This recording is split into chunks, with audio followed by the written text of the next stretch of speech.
My channel which is simple learning और आज हम पढ़ेंगे क्लास 8 के हिस्ट्री का चैप्टर जिसका नाम है अमेरिकन वॉर ऑफ इंडिपेंडेंस यानी कि इंडिपेंडेंस के लिए जो अमेरिकन वार हुई थी तो उसके बारे में पढ़ेंगे अब इस चैप्टर में। तो स्टूडेंट आपने इससे पहले मैं करवा चुकी हूँ आपको चैप्टर फर्स्ट और chapter second growth of nationalism और पीरियड ऑफ ट्रांजिशन। अगर आपने इनकी वीडियो नहीं देखी है तो मैंने इनके लिंक डिस्क्रिप्शन बॉक्स में दे रखे हैं और प्ले लिस्ट भी बना रखी है क्लास 8 के हिस्ट्री के चैप्टर जो भी मैंने पढ़ा दिए हैं, तो आप देख सकते हैं।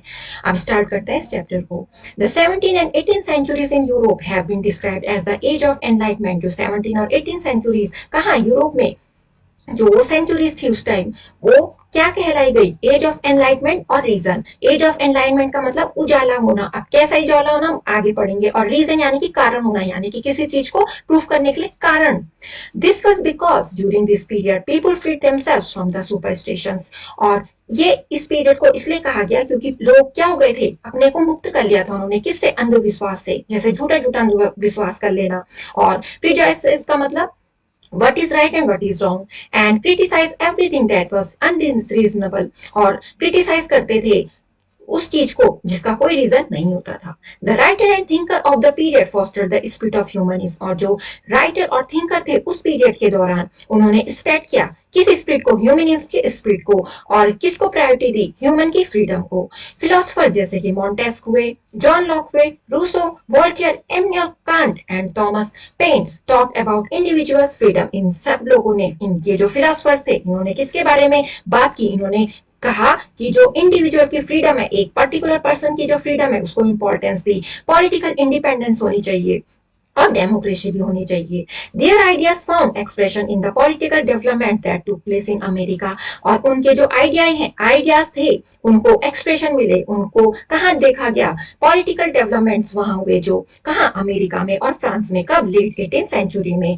और उन्होंने किसके लिए रास्ता खोल दिया? एज ऑफ रिवॉल्यूशन के लिए। तो रिवॉल्यूशन तो तभी होता है ना जब लोगों को किसी के बारे में पता चलता है कि ये चीज यहाँ पे गलत हो रही है, हमें इसकी अगेंस्ट क्या करनी चाहिए? अपनी वॉइस रेज करनी चाहिए। तो इस वजह से The American Revolution is considered as one of the greatest movements in human history। और जो अमेरिकन रिवॉल्यूशन है उसको माना जाता है बहुत ही बड़ा मूवमेंट ह्यूमन की हिस्ट्री में। For attaining freedom and equality और फ्रीडम को अटेन करने के लिए। It was the first political revolution in which people overthrew the yoke of foreign rule. और ये पहला पॉलिटिकल रिवॉल्यूशन था जिसमें कि जो लोग हैं उन्होंने किसको उखाड़ फेंका? फॉरेन रूल, यानी कि जो बाहर के लोग आए उनके देश में बसे और उन पे रूल किया। Won the right of self government. और उनको राइट मिल गया कि हम जो गवर्नमेंट चुनेंगे वो ही हमारी गवर्नमेंट बने। And finally led to the emergence of United States of America. और इसकी वजह से ही क्या इमरजेंस हुआ? यूनाइटेड स्टेट्स ऑफ अमेरिका बना। This revolution set the pattern for the future liberation of the countries of Asia, Africa and Latin America. और इसी रिवॉल्यूशन ने पैटर्न सेट किया ताकि ये भी जो अलग अलग कंट्रीज हैं ये भी क्या हो जाए? भविष्य में लिबरेट हो जाए, आजाद हो जाए। Colonies, the history of the American Revolution is a record of the long-drawn struggle for attaining freedom। जो अमेरिकन रिवॉल्यूशन की हिस्ट्री है वो एक रिकॉर्ड है। उन्होंने बहुत ज्यादा स्ट्रगल किया अपनी फ्रीडम पाने के लिए और ये स्ट्रगल लॉन्च किया गया अमेरिकन कॉलोनीज के थ्रू ताकि वो फ्रीडम पा सके। And to oppose the stringent colonial policy. और जो स्ट्रिक्ट कॉलोनियल पॉलिसी थी उसको अपोज कर सके जो इंग्लैंड ने अडॉप्ट कर दी थी। यानी कि जो शक्तिशाली देश होगा वो उन देश में राज करेगा, उन देश में रूल करेगा जो क्या होंगे? उससे कम पावरफुल होंगे। तो यही तो था। इन 1607 Britain setup it's first colony in Virginia. और 1607 में जो ब्रिटेन है उन्होंने अपनी पहली कॉलोनी सेटअप की वर्जीनिया में 100 साल के अंदर अंदर। 13 कॉलोनीज भी स्टेब्लिश हुई। कहाँ पे? जहां पे वो नॉर्थ अमेरिका के ईस्टर्न कोस्ट में।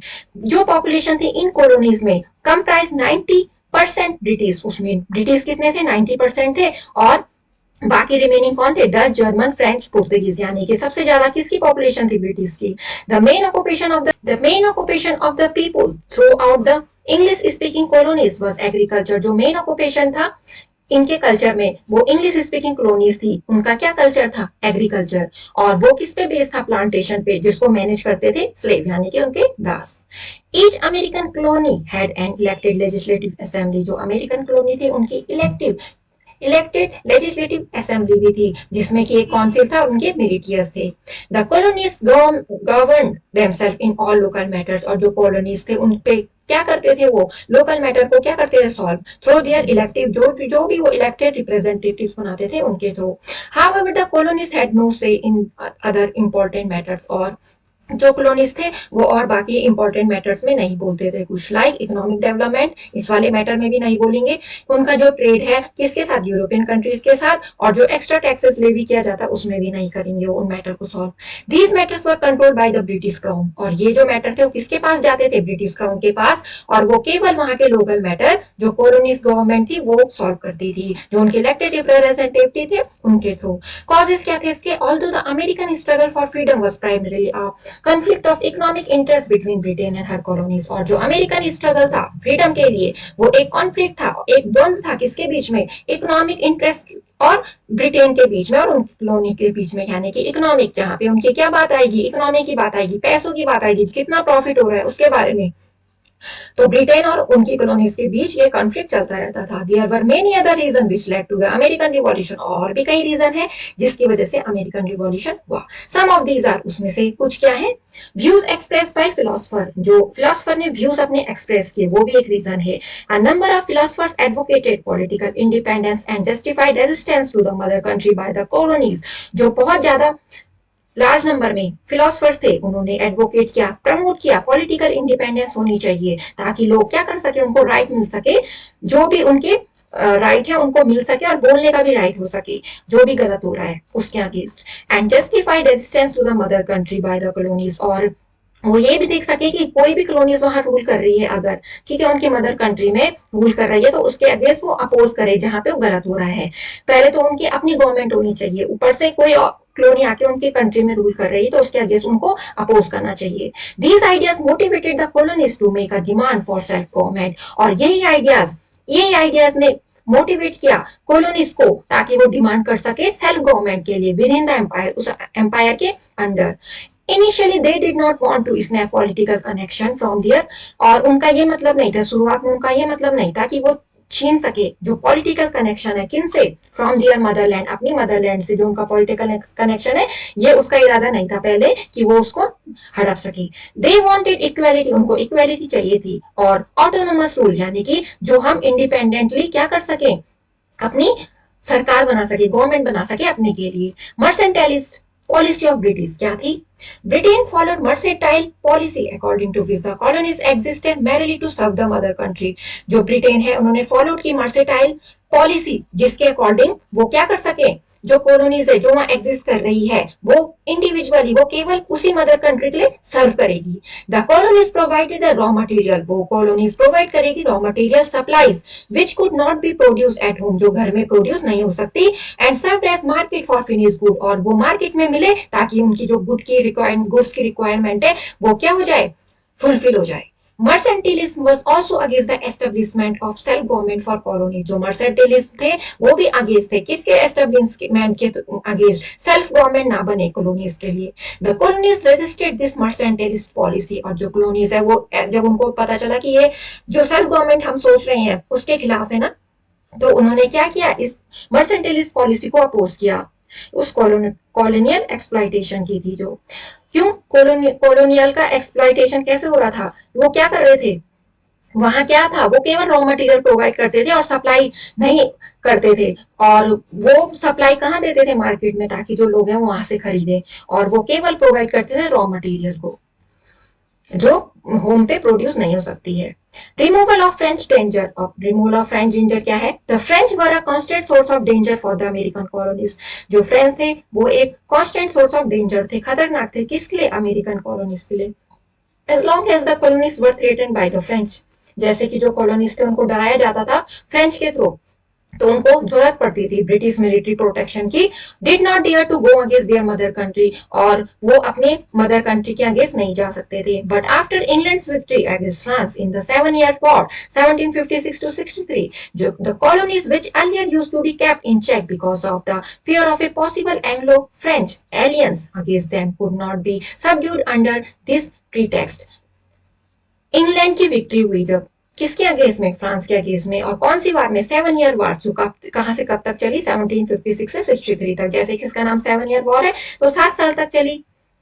जो कॉलोनीज थी which earlier used to be kept in check because of the fear of a possible Anglo French alliance, यानी कि जो पहले जो कॉलोनी थी वो चेक की जाती थी, और वहां क्या फियर था, एंग्लो फ्रेंच एलियंस का, यानी कि उन दोनों में क्या थी, एक एलियंस थी उनके against, could not be subdued under their pretext, और उसको क्या नहीं किया गया, सबड्यूट नहीं किया गया उनके प्रीटेक्स्ट के अंडर में। British attitude, the British believe that America was their colony, जो ब्रिटिश है वो ये बिलीव करते थे कि जो अमेरिका है वो उनकी कॉलोनी है। And the colonies being English natives, और जो कॉलोनिस्ट है वो वहां के इंग्लिश नेटिव है, वहीं के रहने वाले हैं, और वो अपनी मदर कंट्री को सर्व करते हैं। It was for this reason that the government in the colonies was brought under royal control, और इसी रीजन की वजह से जो गवर्नमेंट है उन कॉलोनीज में वो किसके कंट्रोल में रही, रॉयल कंट्रोल के अंडर में रही। However the American no longer wanted to remain subservient, और जो अमेरिकन थे वो नहीं चाहते थे उनकी आज्ञा करना, यानी कि जो भी आज्ञा देते थे उसको फॉलो करना। They wanted to protect their American identity which they had developed over the years, और वो अमेरिकन आइडेंटिटी प्रोटेक्ट करना चाहते थे अपनी, जो उन्होंने डेवलप की थी इतने सालों में। दस is what it was a context between imperialism and colonial home rule, और ये कॉन्टेक्स्ट हो गया किसके बीच में, एक तो इंपीरियलिज्म के बीच में। इंपीरियलिज्म का मतलब क्या था, जहां पे जो पावरफुल कंट्री है वो जो पावरफुल कंट्री नहीं है उसको रूल करेगी, ये था इंपीरियलिज्म। और वो क्या करेगी, उससे अपनी इकोनॉमी के लिए प्रॉफिट लॉस जो जो भी है, मतलब उनके साथ रिलेशन बनाएगी और अपना वो करेगी, प्रॉफिट करेगी और ज्यादा, और उनको अपने अंडर रखेगी, ये था। और जो कॉलोनियल होम रूल था, तो कॉलोनियल होम रूल था जो वहीं के लोग क्या करते थे, वहां की फैसले करते थे। British restrictions on manufacture and sale, जो ब्रिटिश रेस्ट्रिक्शन थे वो मैन्युफैक्चर और सेल में थे। The British restriction on the manufacture of certain item in the colonies, उस कॉलोनीज में उन्होंने बहुत सारे आइटम में पाबंदी लगा रखी थी, जैसे आयरन वर्क्स नहीं होगा, वुलन गुड्स नहीं बनाई जाएंगे, fields and other luxury items cause resentment among the American, तो नाराजगी उन्होंने इस वजह से उनमें और नाराजगी हो गई अमेरिकन में, जब उन्होंने इन सारी मैन्युफैक्चरिंग में रेस्ट्रिक्शन करी।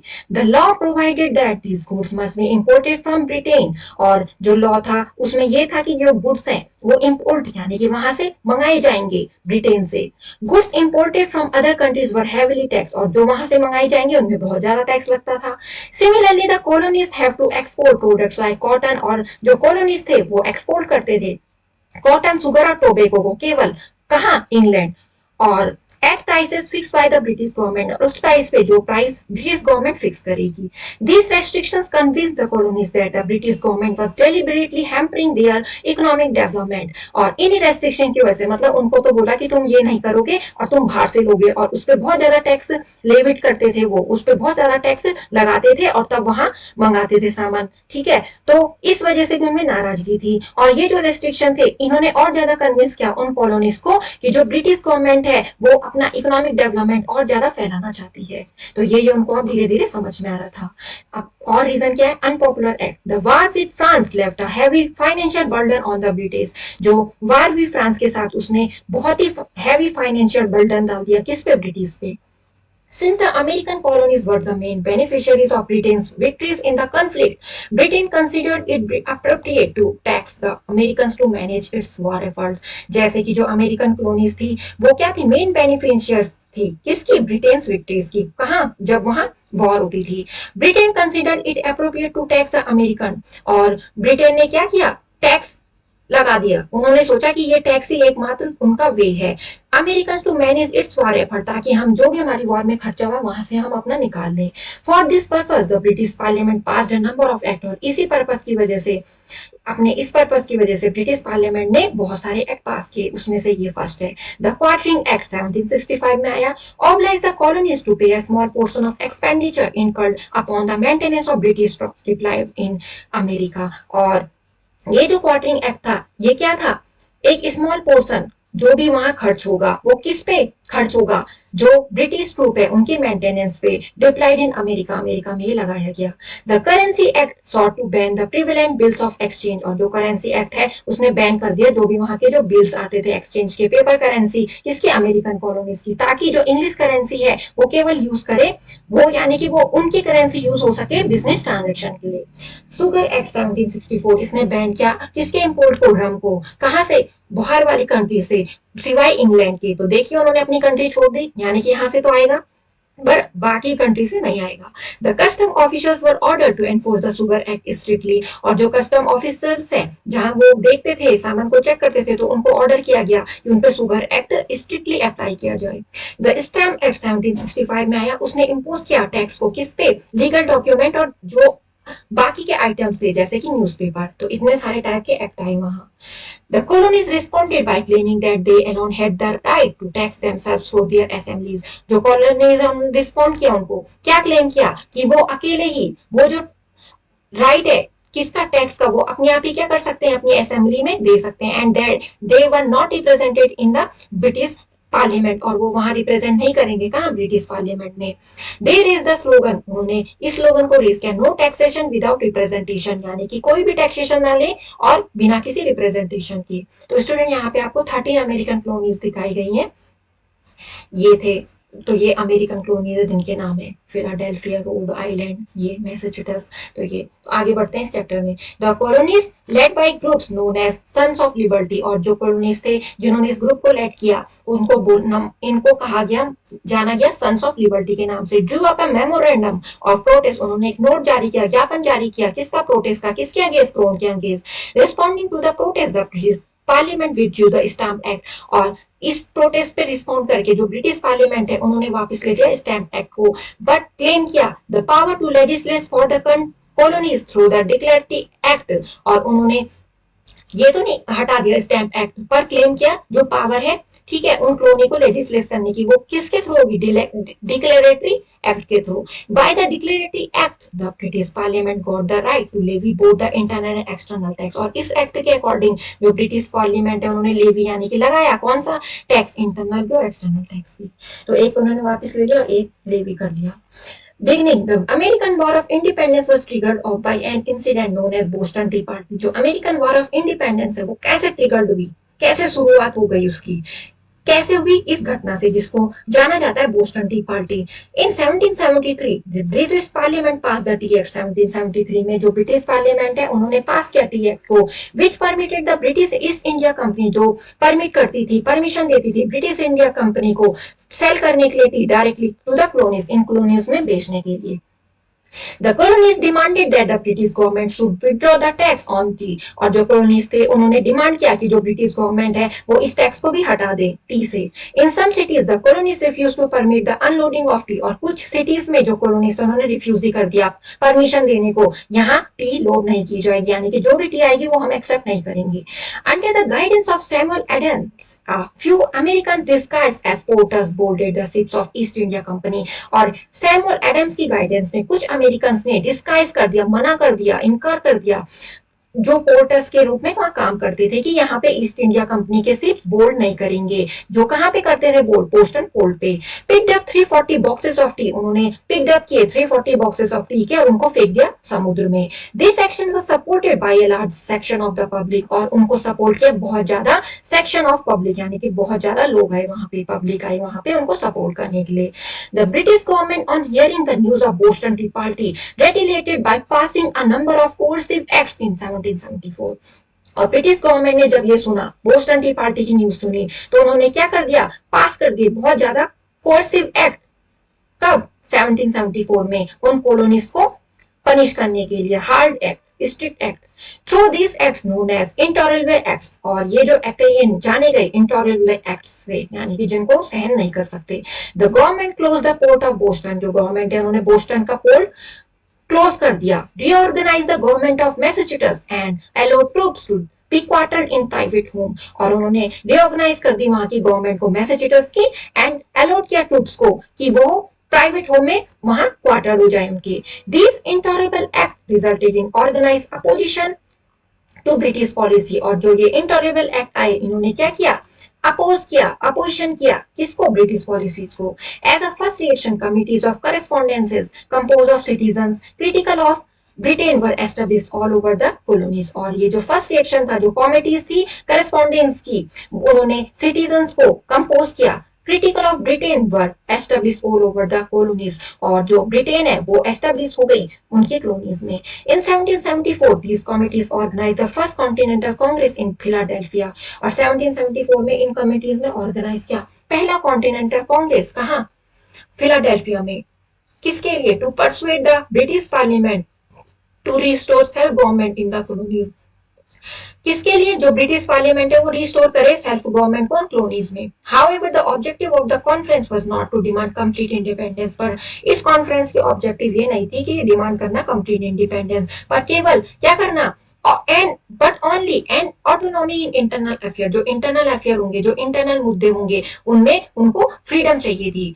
Eight the conference a declaration charter was drafted, और इस कॉन्फ्रेंस में एक डिक्लेरेशन चार्टर ड्राफ्टेड हुआ, बना, which included a threat to boycott the use of British goods, और जिसमें इंक्लूड किया गया कि जो भी ब्रिटिश गुड्स का जो भी हम यूज करेंगे उसको बॉयकॉट करना, बहिष्कार करना उसका। The significant contribution of the congress was the formation of an intercontinental organisation, और जो सिग्निफिकेंट कॉन्ट्रीब्यूशन था कांग्रेस का वो क्या था? फॉर्मेशन होना किसका? इंटरकॉन्टिनेंटल ऑर्गेनाइजेशन का, which revive the system of commercial boycott, जिसने रिवाइव किया सिस्टम को, किसके? ये जो कमर्शियल बाइकआउट है, इसको, ये जो कॉमर्शियल गुड्स है इनको बाइकआउट करने का। The congress disperse with a decision to meet again on May 10, 1775, और जो कांग्रेस है उसने एक डिसीजन डिस्पर्स किया, फैलाया कि हमने मीट यानी कि हमने मिलना है कब? 10 मई 1775 को। Consequently the second Continental Congress met in May 1775, और इसका जो रिजल्ट आया वो ये हुआ कि जो सेकंड कॉन्टिनेंटल कांग्रेस है वो कहाँ मिली? मई 1775 में। It led the assembly to conduct the government of the colonies, और इसने असेंबली कंडक्ट की, जिसमें कि क्या हुआ? इसने क्या की? एक असेंबली लेड की, जिसमें कि कंडक्ट किया क्या? जो गवर्नमेंट की कॉलोनी है उनको। A colonial army and navy were organise, और जो कॉलोनियल आर्मी और नेवी उसको ऑर्गेनाइज किया गया कब? In April 1775 a fight broke out between the British troops led by Lord Cornwallis, और 1775 में एक फाइट ब्रोक हो गई, यानी कि ब्रोक आउट हो गई, लड़ाई हो गई, किसके बीच? ब्रिटिश ट्रूप्स जिनको लेड कर रहे थे Lord Cornwallis and the colonies led by George Washington, तो इन दोनों के बीच में। In August 1775 King George third declared the colonies to be in rebellion, और 1775 अगस्त 1775 में जो किंग जॉर्ज थर्ड है उन्होंने डिक्लेयर कर दिया कि ये कॉलोनीज क्या है? रिबेलियन में है, यानी कि एक दूसरे से बदला लेना चाहती हैं। Birth of the United States of America, अब जो यूनाइटेड स्टेट ऑफ अमेरिका उसका बर्थ कैसे हुआ? On July 4, 1776 the continental Congress adopted the declaration of independence, यानी कि जुलाई 4 को 1776 को जो कॉन्टिनेंटल कांग्रेस उन्होंने अडॉप्ट किया, क्या अडॉप्ट किया? डिक्लेरेशन ऑफ इंडिपेंडेंस को, जिसको लिखा था थॉमस जेफरसन ने। The declaration emphasise that all men are born equal, इस डिक्लेरेशन में ये एम्फसाइज, इस पे जोर दिया गया था कि जो मेन है वो क्या है? सब बोर्न इक्वल, यानी कि उनमें कोई भी क्या ना हो? पार्शियलिटी ना हो। Can not be denied the right to life and liberty, और उनको इस चीज से मनाना किया जा सके कि उनको अपनी जिंदगी जीने का और उनको फ्रीडम का कोई अधिकार नहीं है, यानी कि इसमें लिखा गया था कि वो सब बराबर है, उनको पूरा अधिकार है अपनी लाइफ को जीने का और फ्रीडम पाने का। It asserted the people's right to form their, तो स्टूडेंट यहाँ पे आपको पिक दे रही है जॉर्ज वॉशिंगटन और लॉर्ड कॉर्नवालिस की। तो यहाँ पे जो ये डिक्लेरेशन था ये क्या था? इसने किस क्या असल्ट किया कि जो पीपुल के राइट है to form their own government, वो उनको राइट मिले ताकि वो अपनी गवर्नमेंट फॉर्म कर सके, बना सके। It was also stated in the declaration that henceforward the Americans were free to take authoritative decisions independently in all matters of war, और इस डिक्लेरेशन में ये भी स्टेट किया गया कि जो अमेरिकन है वो फ्री हैं, वो अपना ऑथोरिटेटिव डिसीजंस ले सकते हैं इंडिपेंडेंटली, और सारे मैटर में, वॉर, पीस, ट्रूस और बिजनेस में, which are the rights of an independent state, जो राइट होते ही हैं किसी इंडिपेंडेंट स्टेट के। After this declaration, the war for American independence continued till 1781, और इस डिक्लेरेशन के बाद जो अमेरिकन वार थी इंडिपेंडेंस के लिए वो 1781 तक चलती रही। When the British forces led by Lord Cornwallis were defeated by the American forces led by George Washington, और जो ब्रिटिश फोर्सेस जिनको लेड कर रही थी लॉर्ड कॉर्नवालिस कर रहे थे वो डिफीट हो गए, और कौन जीते? अमेरिकन फोर्सेस जिनको लेड कर रही थी जॉर्ज वाशिंगटन। तो जो ब्रिटिश फोर्सेस है वो हार गई और जो अमेरिकन फोर्सेस है वो जीत गई student. The Spanish and the French forces also joined the Americans in their struggle against Britain, जो इन स्पेनिश और फ्रेंच फोर्सेस है उन्होंने भी ज्वाइन कर दिया अमेरिकन को उनके स्ट्रगल के लिए। अगेंस्ट किसके अगेंस्ट में? जो ब्रिटेन के अगेंस्ट उनका स्ट्रगल था। The War of American Independence ended in 1783, और जो अमेरिकन इंडिपेंडेंस की लड़ाई है वो 1783 को समाप्त हो गई, फिनिश हो गई with the treaty of Paris, इस ट्रीटी के साथ, जिस ट्रीटी का नाम था treaty of Paris. By this treaty Britain recognise the independence of its 13 colonies and fix the boundary of America along the river Ohio. और जो ब्रिटेन है उसने रिकॉग्नाइज की, क्या की, इंडिपेंडेंस किसकी, 13 कॉलोनीज की, और बाउंड्री फिक्स कर दी अमेरिका की, किसके अलोंग, किस रिवर के अलोंग, ओहियो, यानी कि वहां तक अमेरिका की बाउंड्री रहेगी और 13 कॉलोनीज की इंडिपेंडेंस रिकॉग्नाइज कर दी। इन 1787 A constitutional convention met under the chairmanship of George Washington in Philadelphia। इसमें तो जॉर्ज, जो लड़ाई थी उसमें तो वो जीत गए ना, जो अमेरिकन फोर्सेस लेड कर रहे थे जॉर्ज वाशिंगटन। तो 1787 में जो कॉन्स्टिट्यूशनल कन्वेंशन मेट हुई, किसके अंडरशिप में, under the chairmanship of George Washington, कहाँ, फिलाडेल्फिया में। At the convention a constitution providing a federal system, और इस कन्वेंशन में जो कॉन्स्टिट्यूशन है उसने प्रोवाइड किया एक फेडरल सिस्टम, किसका, गवर्नमेंट का, वो प्रपोज किया गया। The newly drafted constitution containing 4 pages, इसमें 4 पेजेस थे। ये जो नया ड्राफ्टेड कॉन्स्टिट्यूशन, कॉन्स्टिट्यूशन का मतलब संविधान, वह साइन बाय 51%, इसको साइन किया गया 51% के थ्रू। कब, 17 सितंबर 1787 में, और ये लागू किया गया 21 जून 1788 को। Following this the 13 American colonies join together, और इसको फॉलो करने के बाद जो 13 अमेरिकन कॉलोनीज है उन्होंने भी क्या कर दिया, आपस में ज्वाइन हो गए, वो एक हो गए। And led to the emergence of United States of America. तो अभी तक तो अलग अलग थे, अब क्या हो गए, वो ज्वाइन हो गए, और उन्होंने किसका इमरजेंस किया, किसको फॉर्म किया, यूनाइटेड स्टेट्स ऑफ अमेरिका को। The new constitution declared America as a republic, और इस कॉन्स्टिट्यूशन ने डिक्लेयर किया कि जो अमेरिका है वो क्या है, एक रिपब्लिक है। ठीक है, तो रिपब्लिक का मतलब गणतंत्र, गणतंत्र का मतलब जिसमें कि आप अपने जो जिनको आप बनाना, जिनको आप अपनी सरकार चूज करना चाहते हो, you have the right to choose your government. Significance of the American revolution, अब इंपॉर्टेंस क्या रही अमेरिकन रिवॉल्यूशन की। As a result of this revolution there emerge not only a new nation in the world but also new era for the human race. और इस revolution का जो result रहा उसमें एमर्ज हुए, एक नई नेशन ही एमर्ज नहीं हुए उस वर्ल्ड में, बल्कि एक नए पीरियड का, नए समय का ह्यूमन रेस के लिए क्या हुआ, एक एमर्जेंस हुआ। First one, it led to the independence of 13 colonies. जो 13 कॉलोनीज थी उनको इंडिपेंडेंटली वो फ्री हो गए, वो अपने जो डिसीजन थे वो ले सकते थे, वो किसी भी कंट्री के रूल के अंडर नहीं थे। Which later on combine together to form the United States of America, और जो बाद में कंबाइन हुए ये 13 कॉलोनीज और उन्होंने फॉर्म कर दिया United States of America. It affirm the principles of freedom, democracy and liberty, और ये इसने जो प्रिंसिपल्स है यानी कि सिद्धांत किस किस के एफर्म किए, फ्रीडम के, डेमोक्रेसी और लिबर्टी, स्वतंत्रता, प्रजातंत्र और freedom. The declaration of independence stated that all man are born equal, और इस डिक्लेरेशन यानी इंडिपेंडेंस का डिक्लेरेशन था उसने स्टेट किया कि सारे मैन पैदा हैं वो इक्वली है, उनमें कोई क्या नहीं है, पार्शलिटी नहीं है। Can not be denied the rights to life and liberty and pursuit of happiness, और उनको रोका नहीं जा सकता जो भी उनके अधिकार है लाइफ में, और लिबर्टी उनको जो दी गई है वो फुली एंजॉय करें, परस्यूट ऑफ हैप्पीनेस उनको खुश रहने का भी पूरा राइट है। It led to the emergence of a noble system of government, और इसने क्या इमरजेंस किया, नोबल सिस्टम ऑफ गवर्नमेंट, जिसको बोलते हैं फेडरलिज्म। तो फेडरलिज्म को भी इसने क्या किया, इमरजेंस किया। The 13 colonies after attaining independence from Britain formed a loose form of confederation, और जो 13 colonies है जब उन्होंने इंडिपेंडेंस अटेन कर ली, कहां से, ब्रिटेन से, वो इंडिपेंडेंट हो गए, अब उनके रूल के अंदर नहीं रहे, तो उन्होंने एक लूज फॉर्म ऑफ कॉन्फेडरेशन यानी कि ऑर्गेनाइजेशन, स्मॉल ग्रुप का जो ज्वाइन हो जाते हैं एक साथ स्टूडेंट। और फेडरलिज्म क्या होता है, एक ग्रुप होता है ऑर्गेनाइज कंट्री का जो ज्वाइन होता है ताकि वो एक गवर्नमेंट को रन कर सके।